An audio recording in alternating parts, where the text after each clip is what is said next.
नमस्ते विद्यार्थी मित्रों। कक्षा 7 विषय हिंदी पाठ 4 आचरण की पवित्रता से विजय का आशीर्वाद। दोस्तों, विश्व में जब युद्धों की बात होती है तब प्राचीन युग का सबसे बड़ा युद्ध कौरवों और पांडवों का युद्ध यानी महाभारत का युद्ध हम कैसे भूल सकते हैं।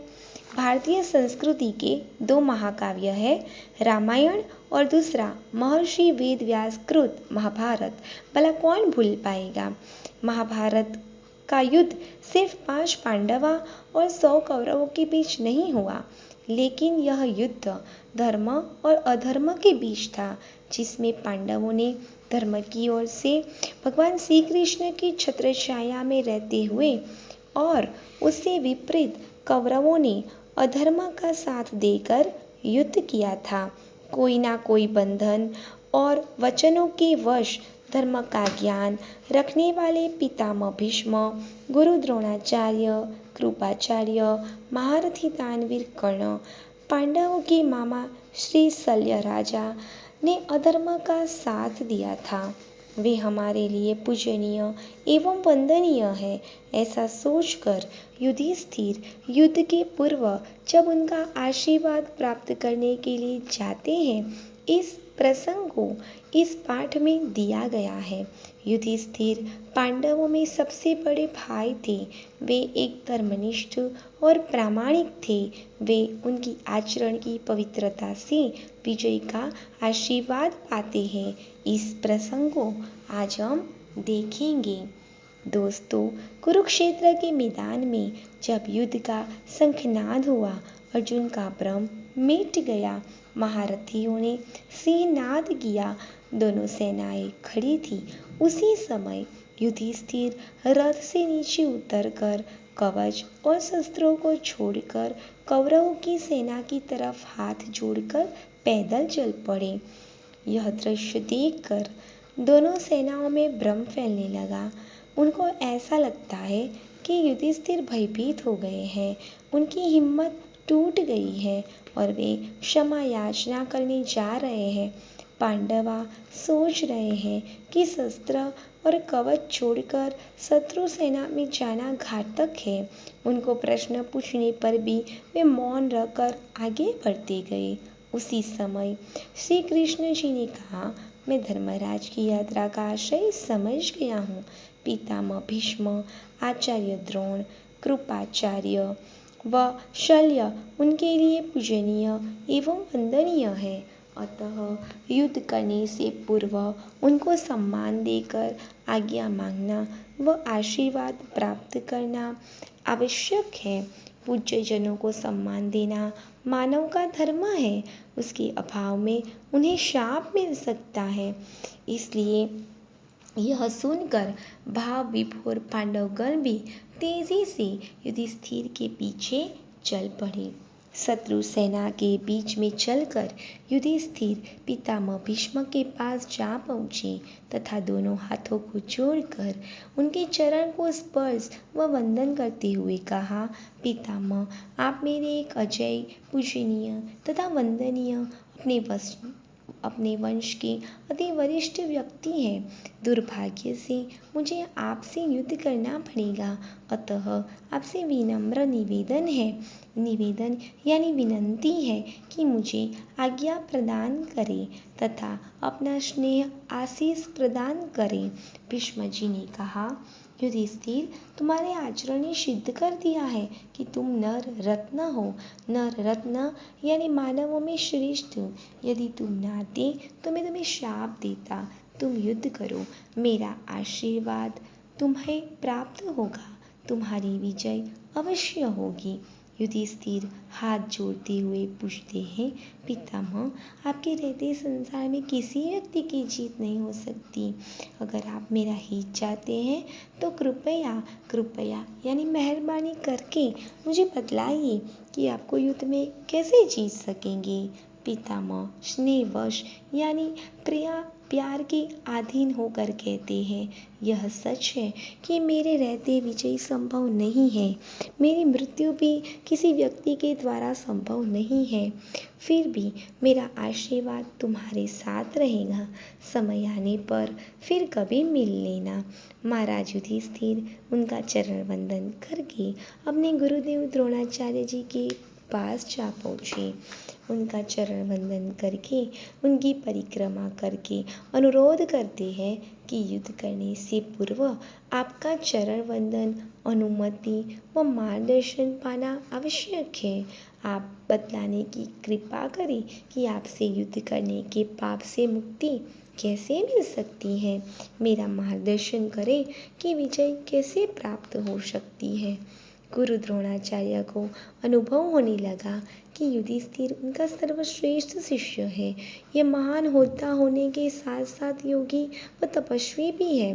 द्रोणाचार्य ने कहा, राजन, तुम्हें पाकर मैं अति प्रसन्न हूँ। तुम युद्ध करो, तुम्हारी विजय अवश्य होगी। मैं तुम्हारी हर इच्छा पूर्ण करूँगा। बस एक बात मानना कठिन है, मैं अर्थ का दास हूँ। इसी कारण मुझे कौरवों के साथ युद्ध करना पड़ रहा है। अतः फिर भी यह निश्चित है कि जहाँ कृष्ण है वहाँ धर्म है, तथा जहाँ धर्म है वहाँ विजय अवश्य होगी। अगला प्रश्न पूछने पर उन्होंने कहा, जब तक मेरे हाथ में शस्त्र है तब तक मुझे कोई नहीं जीत पाएगा।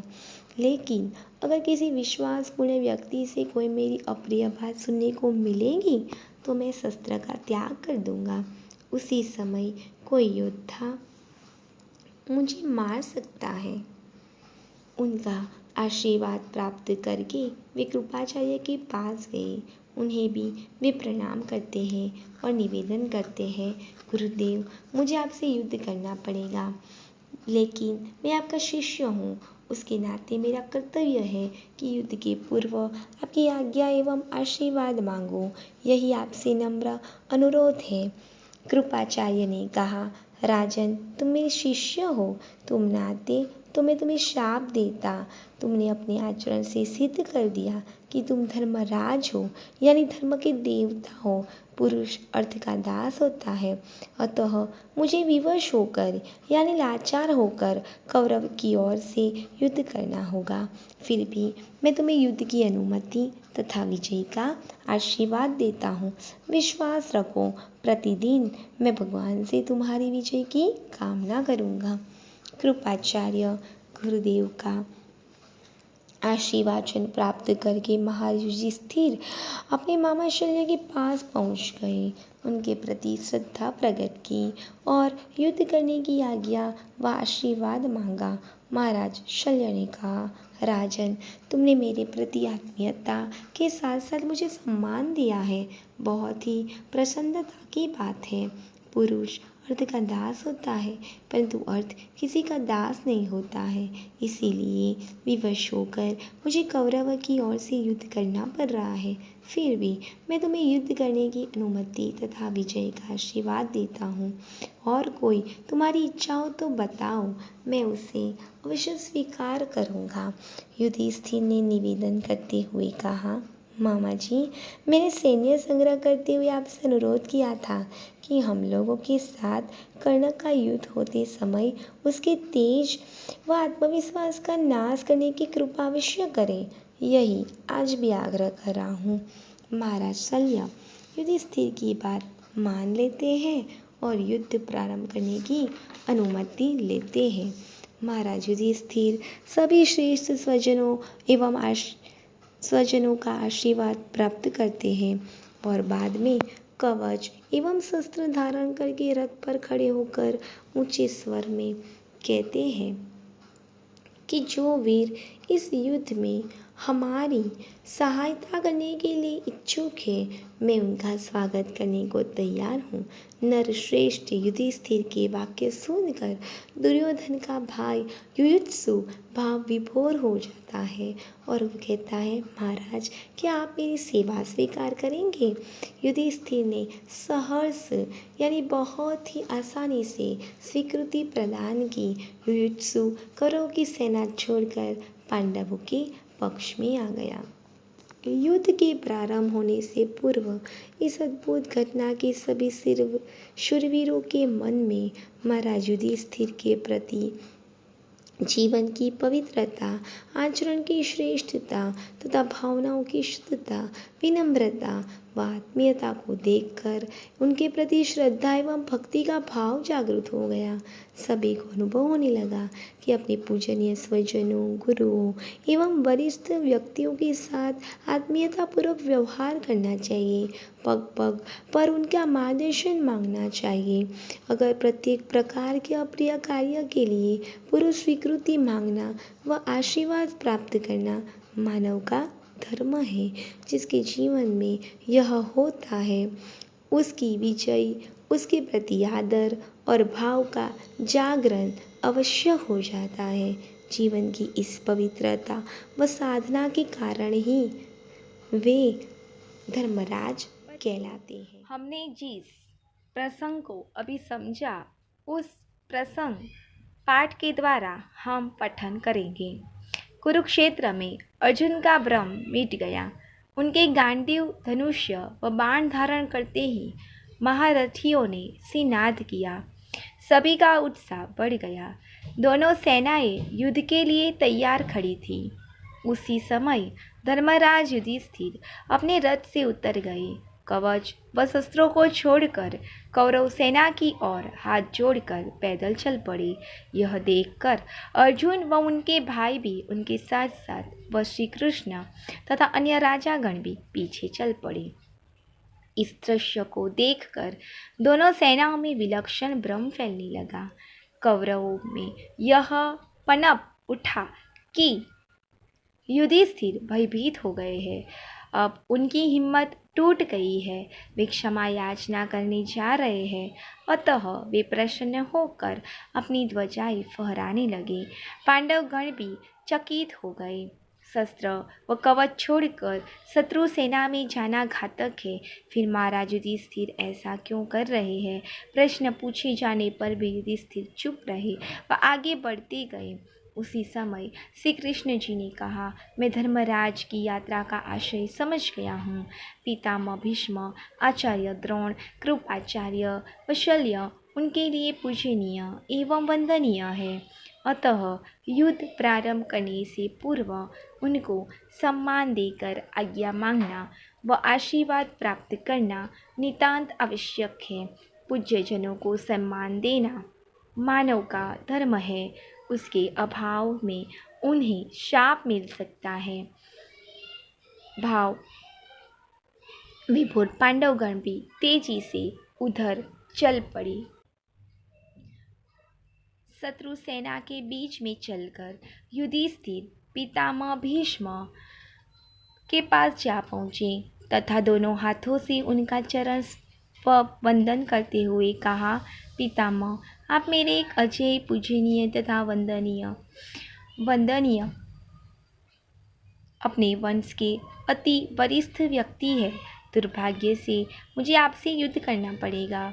अतः आपसे विनम्र निवेदन है कि मुझे आज्ञा प्रदान करें तथा अपना स्नेह आशीष प्रदान करें। भीष्म जी ने कहा, युधिष्ठिर, तुम्हारे आचरण ने सिद्ध कर दिया है कि तुम न रत्न हो। यदि तुम न आते तो मैं तुम्हें शाप देता।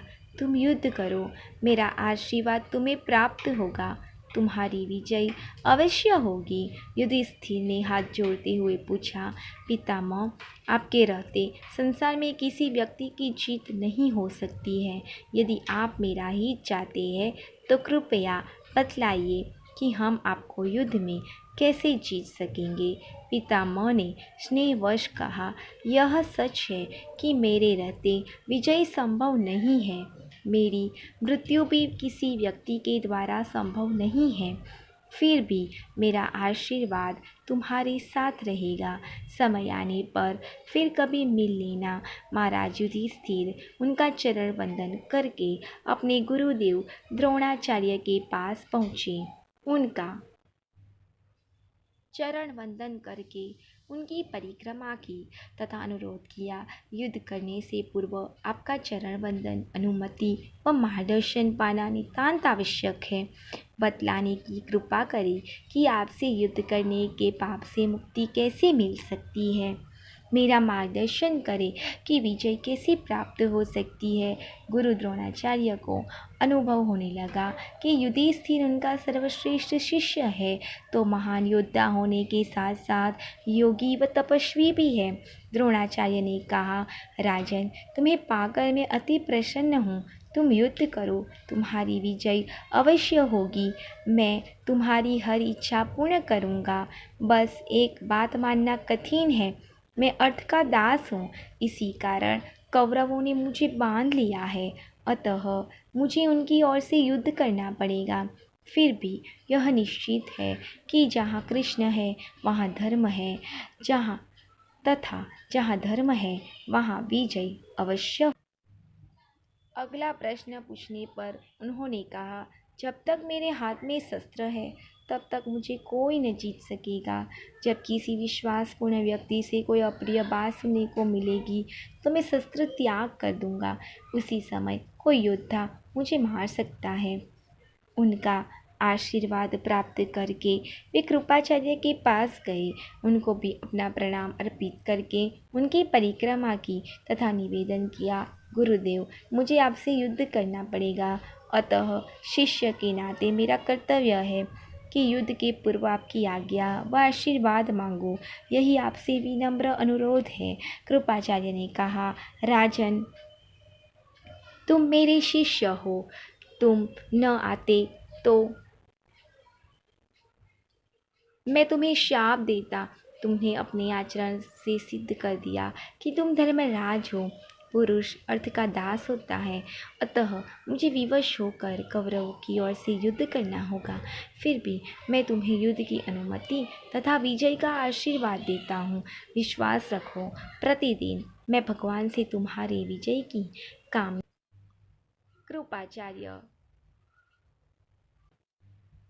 कृपाचार्य गुरुदेव का आशीर्वचन प्राप्त करके महाराज युधिष्ठिर अपने मामा शल्य के पास पहुंच गए। उनके प्रति श्रद्धा प्रकट करते हुए उन्होंने युद्ध करने की आज्ञा व आशीर्वाद मांगा। महाराज शल्य ने कहा, राजन, तुमने मेरे प्रति अपनी आत्मीयता के साथ साथ मुझे सम्मान दिया है, यह अति प्रसन्नता की बात है। पुरुष अर्थ का दास होता है, परंतु अर्थ किसी का दास नहीं होता है। इसीलिए विवश होकर मुझे कौरव की ओर से युद्ध करना पड़ रहा है। फिर भी मैं तुम्हें युद्ध करने की अनुमति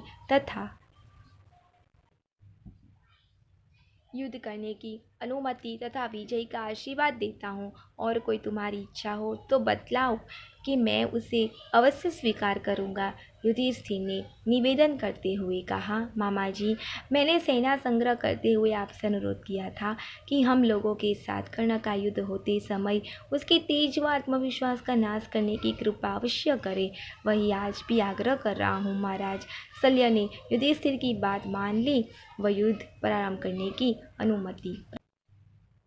महाराज युधिष्ठिर उन सभी श्रेष्ठ स्वजनों का आशीर्वाद पाकर आए। कवच शस्त्र धारण करके रथ पर खड़े होकर ऊंचे स्वर में उन्होंने कहा, वो जो वीर इस युद्ध में हमारी सहायता करने के इच्छुक है, मैं उनका स्वागत करने को तैयार हूँ। नरश्रेष्ठ युधिष्ठिर के वाक्य सुनकर दुर्योधन का भाई युयुत्सु वहाँ विभोर हो गया। उसने कहा, महाराज, क्या आप मेरी सेवा स्वीकार करेंगे? युधिष्ठिर ने सहर्ष स्वीकृति प्रदान की। युयुत्सु कौरवों की सेना छोड़कर पांडवों के पक्ष में आ गया। युद्ध प्रारंभ होने से पूर्व इस अद्भुत घटना से सभी सूरवीरों के मन में महाराज युधिष्ठिर के प्रति जीवन की पवित्रता, आचरण की श्रेष्ठता तथा भावनाओं की शुद्धता, विनम्रता व आत्मीयता को देखकर उनके प्रति श्रद्धा एवं भक्ति का भाव जागृत हो गया। सभी को अनुभव होने लगा कि अपने पूजनीय स्वजनों, गुरुओं तथा वरिष्ठ व्यक्तियों के प्रति श्रद्धा, भक्ति व आत्मीयता युक्त व्यवहार करना, पग पग पर उनका मार्गदर्शन मांगना, प्रत्येक प्रकार के अप्रिय कार्य के लिए पूर्व स्वीकृति मांगना व आशीर्वाद प्राप्त करना मानव धर्म है। जिसके जीवन में यह विद्यमान है उसकी विजयी व उसके प्रति आदर भाव का जागरण अवश्य भावी होता है। जीवन की इस पवित्रता व साधना के कारण ही वे धर्मराज कहे जाते हैं। धन्यवाद।